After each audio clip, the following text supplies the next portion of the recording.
آپ نے اکثر اپنے دوستوں اور کولیگز کو یہ کہتے سنا ہوگا کہ جو لوگ کافی کا روزانہ استعمال کرتے ہیں وہ نہ صرف خود کو بیماریوں سے بچا لیتے ہیں بلکہ ان کے جسم میں کچھ مخصوص بیماریوں سے متعلق قوت مدافعت بھی عام لوگوں کی نسبت زیادہ ہوتی ہے۔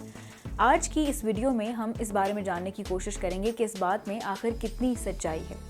برطانوی تحقیق کے مطابق وہ لوگ جو کافی بالکل نہیں پیتے ان کے جسم میں 21% جگر کے کینسر کا خطرہ بڑھ جاتا ہے، جبکہ اس کے برعکس وہ لوگ ہیں جو روزانہ 1 یا 2 کپ کافی لازمی کنزیوم کرتے ہیں، ان کے جسم میں قوت مدافعت زیادہ ہونے کی وجہ سے وہ جگر کے بیماریوں کے خلاف لڑ سکتے ہیں۔ العربیہ.net میں شائع ہونے والی تحقیق کے ریسرچر نے اپنے وضاحتی بیان میں کہا ہے کہ جو لوگ کافی کا روزانہ استعمال کرتے ہیں یا 1 یا 2 کپ کافی ڈیلی بیسس پہ کنزیوم کرتے ہیں، ان کے جسم میں جگر کی بیماری میں مبتلا ہونے کا امکان 49% کم ہوتا ہے، برعکس ان لوگوں کے جو کافی کا بالکل بھی استعمال نہیں کرتے۔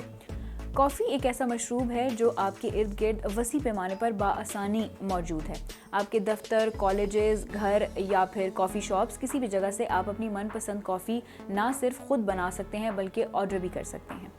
یہاں سوال یہ پیدا ہوتا ہے کہ روزانہ کافی کے کتنے کپ پینے چاہیے یا کتنی مقدار جگر کے لیے مناسب ہوگی۔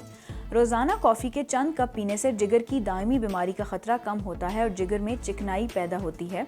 لیکن کافی کے ممکنہ فوائد کے لیے تقریباً ایک دن میں 3 یا 4 کپ پینے چاہیے، لہٰذا 5 یا اس سے زیادہ پینے سے آپ کے جگر کو کوئی اضافی فائدہ نہیں ہوگا۔ ڈیلی کافی انٹیک کی آئیڈیل مقدار بتانے کے بعد محققین نے اس بات کی بھی گزارش کی ہے کہ وہ لوگ جو جگر کی بیماریوں میں مبتلا ہیں ان کے لیے ضروری ہے کہ وہ اپنے ڈاکٹر سے لازمی رابطہ کریں۔ بہرحال لوگوں کو کافی کی انٹیک کتنی لینی چاہیے اس حوالے سے بھی مزید تحقیقات کی جا رہی ہیں۔ اس حوالے سے مزید جاننے کے لیے آپ وزٹ کر سکتے ہیں اردو نیوز کی لائف سٹائل کیٹیگری کو۔ جاننے کے لیے دیکھتے رہیے urdunews.com۔